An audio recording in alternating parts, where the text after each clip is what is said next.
not feeling very well, and I haven't been all day. Right before they get to the bubble, so if that happens first, we won't play the full level, but we're about 150 people from the money. Jackpot whispers and roulette wheel spin. In the city of sin, can't tell where I begin. Dealers gaze sharp, table feels alive. Every bet I place keeps the thrill in drive.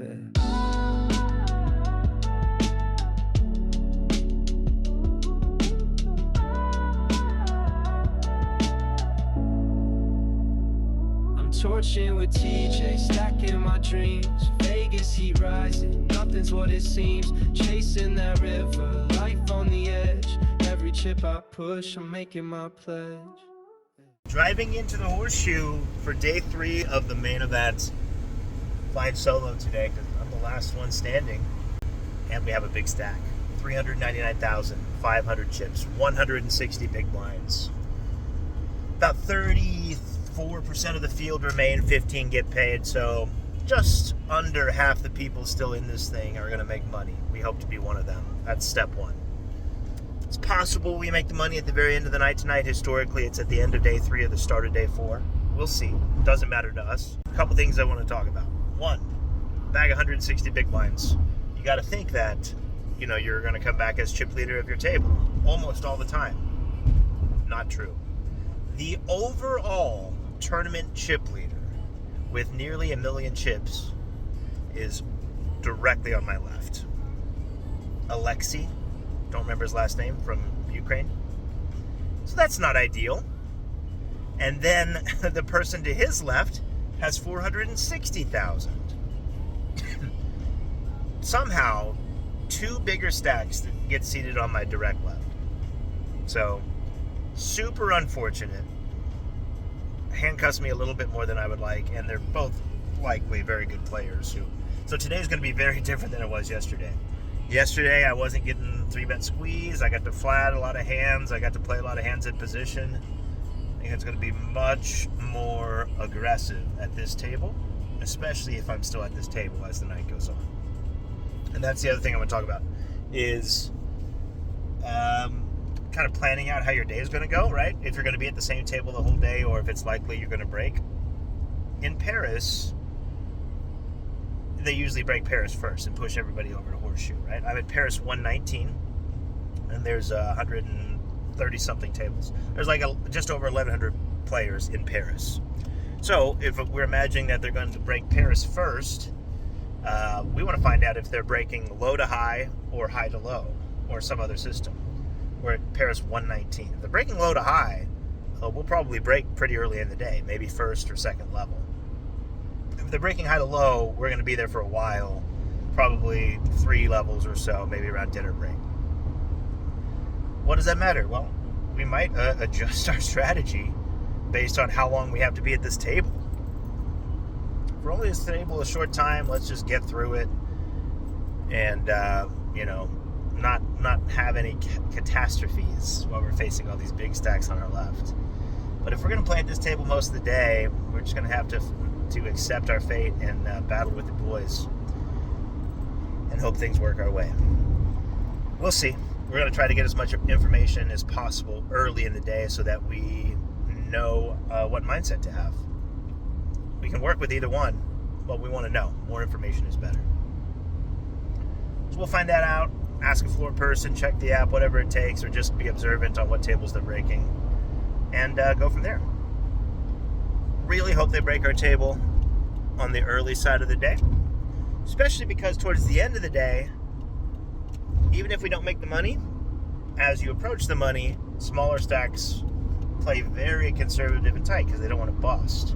Right? Well, if we bring a big stack into that portion of the tournament, then we really want to be surrounded by smaller stacks, not these big stacks who can punish us. But we'll see. Going to be flexible with how the day goes on, malleable with our strategy, and hope for the best. Good luck, us. Day 3, WSOP main event. Let's have a day.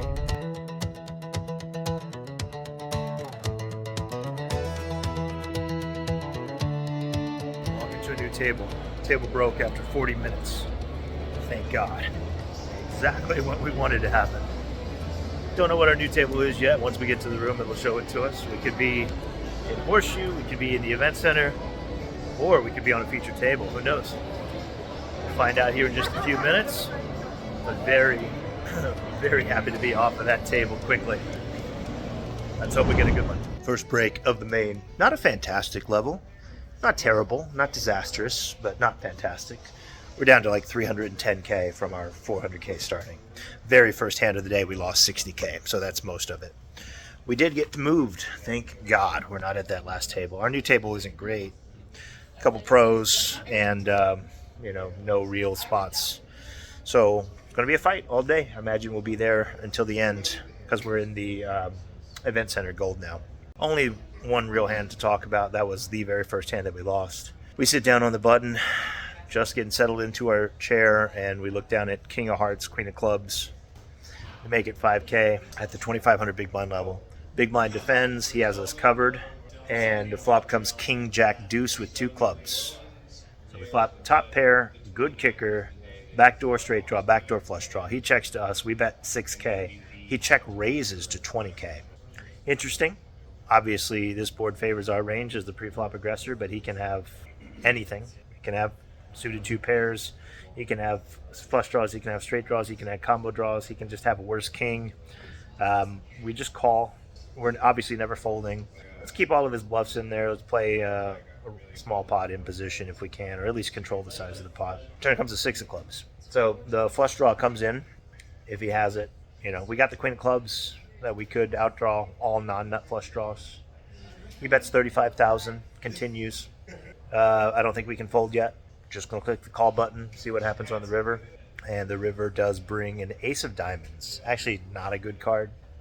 His Queen 10 gets there first straight. If he was bluffing with the backdoor nut flush draw, so like just the ace of clubs, now he has top pair and we lose.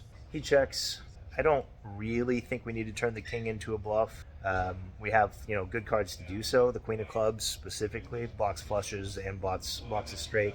I just check behind, hoping he's just giving up and not, having enough showdown. Man, he rolls over Ace of Clubs, Deuce of Diamonds for river top pair. Unfortunate. I don't know if we can get him to fold that on the river. We'd have to go very big. I just didn't want to just go blasting big on the river on the very first hand of the day. So maybe that's on me. He got there, he got lucky. If a brick rolls off in the river, I'd be very curious if he followed through with the triple barrel, holding the nut flush blocker. But we'll never know. Lost that hand, lost about 60K. New table, coming back to the 3K big blind level, so we've still got over 100 bigs. One level down, 20% of the day done, and we lost quite a few people. We're less than 3,000 people left in the field now. Still, about half the field will get paid. I think 1,450 something getting paid. Let's reverse that. Get right back on the upward train. How about that? Very quick update. We got about a minute left on our second break of the day. Another bad level. We got 170K coming back to 4K big blinds. So we still got 42 bigs. Nothing. No need to panic. Plenty of chips. Very glad we had a bunch of chips to absorb the hits we've been taking. We had to fold trips on the river. Not sure if it was right or not. I'll give you that full hand history later. It was a pretty big pot. And then raised pocket nines, came Queen 8-7, bet small for value, got called, checked the 5 turn, 7 on the river, he leads small and we call Queen 8 offsuit in the big blind. So lose a chunk there, down to 170. Still going to be patient. Let's turn it on this level. Go to dinner break with the chips. Skull Mike in the house. Skull, Let's get some doubles. what if we both get a double? Then we celebrate. Hell yeah. We're drinking on dinner break then. Yeah. All right, dinner break over. I didn't spend my dinner break eating. I spent it sleeping because I am exhausted.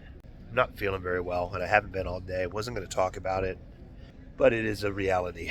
I'm not knocked out, but sinus stuff, head's a little cloudy. Starting to get to me at the end of the last level, so I really needed sleep, and I feel a little bit better. It's a marathon, and we're humans, so you're not always 100%, and you have to recognize that and be aware of it and make sure to think through decisions even harder when that's true. We have 42 bigs coming back to the 5K big blind level. 2 levels to play tonight. We might make the money. It's unclear. We're about 500 from the money. I'm going to try to just lock it down and not put ourselves in any tough spots given how we're feeling physically. We've been pretty we're in the mix. We got a good table, and so, or not a good table, we got a tough table. So we're battling, but I think play a little more simple these next two levels. We'll see. Cards are going to do what they're going to do sometimes. We were all in for our tournament life for the first time today. One big hand where two big stacks at the table. The hijack opened to 8K at the 4K big blind level. The button, or the small blind 3-bet to 44,000. So he goes pretty big, right? 5.5x. And I look down at ace king offsuit in the big blind. I have 60 bigs, 240K. Once he chooses that sizing, I think we just have to rip. I don't think we can 3-bet or 4-bet not all in, and I don't think I'm folding. I ripped the ace king. Original opener, who has 700, 800K in his stack, goes all in. Small blind thinks for a long time and folds. That's boring.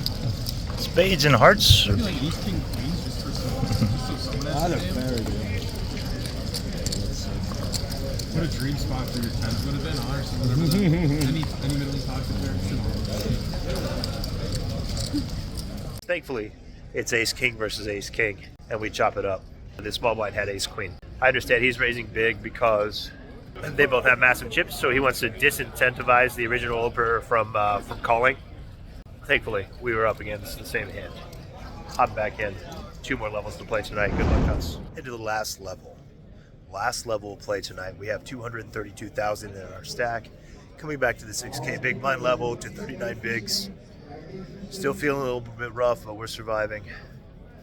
My table's playing some massive pots, just like million chip pots. I'm out here trying to play small ball, and I haven't picked up any hands to get involved anyway, even if I wanted to. Did play 2 hands, 2 frustrating hands. I lost them both, where I had the nut flush draw against a worse flush draw and lost both hands at showdown. First one, early position, huge stack opens. I call low jack with ace 10 of spades. Big blind calls. It's a good spot to be able to keep big blind's worst flush draws in. Hopefully I can flush over flush him. In position against 2 big stacks actually. And flop is ace jack 8, 1 spade. Checks to me. I bet 25% pot. We don't want the pot to get huge. But at the same time, feel like we have the best hand most of the time. Big blind calls. Original opener folds. We go heads up. Turn is a 9 of spades. Now we have top pair, nut flush draw, and an open ender. We bet again, about 40% pot. He calls again. River's an offsuit 5 of diamonds.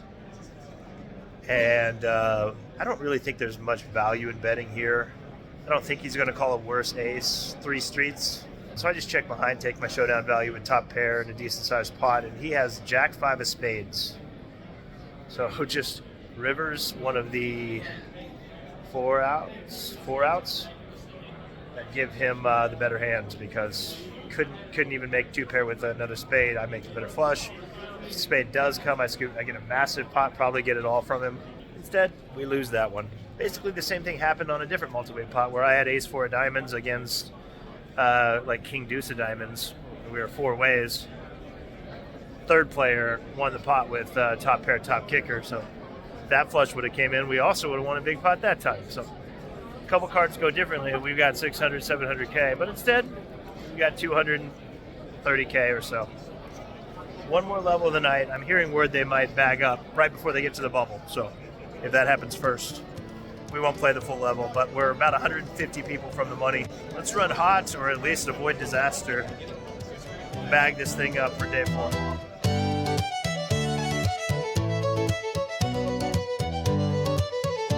Oh, getting gas at the end of the night on the way home because we bagged day 3 of the main event to come back for day 4 tomorrow.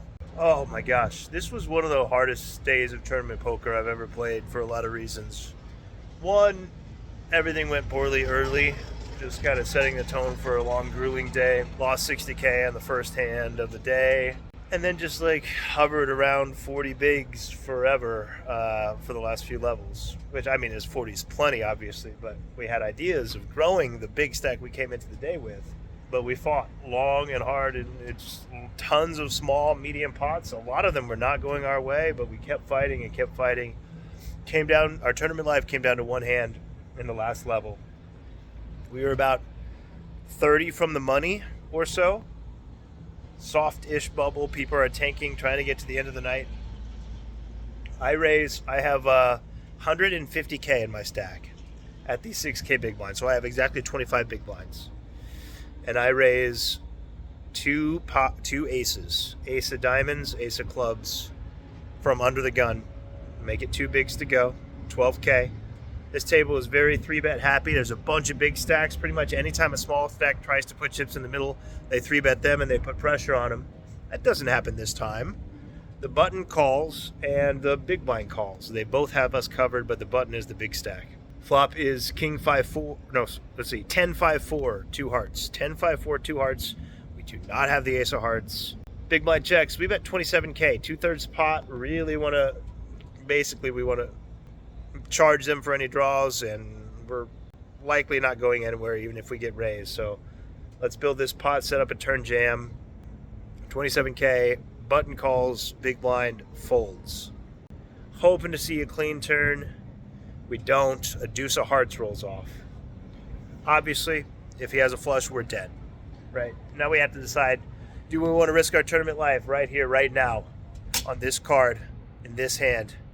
Or do we want to fold, give up and secure our likely getting into the money? We're not afraid of the bubble, baby. Yeah, he could have hearts, obviously.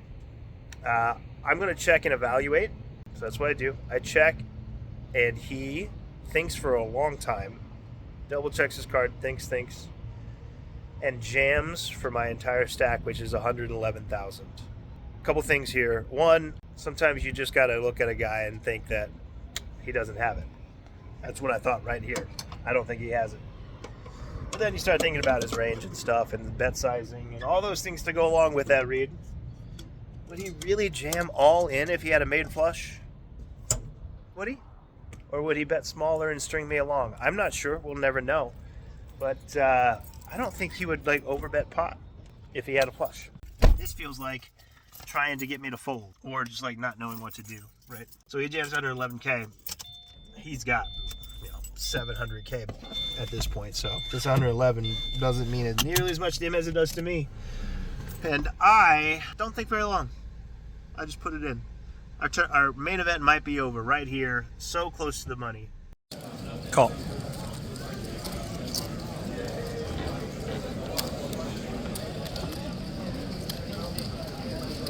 Do it slowly. Please just rip it over. Just rip it, whatever. Queen of hearts, 10 of diamonds, I believe. Top pair, and a flush draw. So we got to dodge one of the 2 remaining 10s, one of the 3 remaining queens, and then all the hearts. Whew. Whew. And we do. I think 4 hit the river. I don't know. It wasn't a queen 10 or heart. I know that. We got the double. So we come back to day 4 with 333,000 chips. 3 3-3s and 8K big blind. 41 bigs, almost 42 bigs, living the dream. 15, 16, 17 away from the money, something like that. What's official numbers are calculated. We're going to go home and sleep for, hopefully it's 7 hours or so again and come back and do it all again. It is a grind. This is only day 4. Only the 3rd day in a row for us. We're feeling it. A big part of that is I'm getting sick, and I really hope it doesn't last very long. I hydrated all day. I took medicine, but you can't control this. And when you're playing a mind game and your head's foggy and your sinuses are running, and it's not great, right? But like I said earlier, you got to know that it's affecting you. Just take an extra few seconds with every decision. And don't do anything out of exhaustion if you can avoid it, right? Got a nice nap in during dinner break. Just anything you can to keep the body fighting this thing and also thinking clearly. Hopefully tomorrow we wake up on the upswing and not the opposite. We'll see what happens. That's all I have. That's it. We're almost home. I'm going to try to get as much sleep as possible. We'll see you for day 4 and the bubble coverage of the main event tomorrow. Thanks, everybody. Let's keep this party going as long as we possibly can.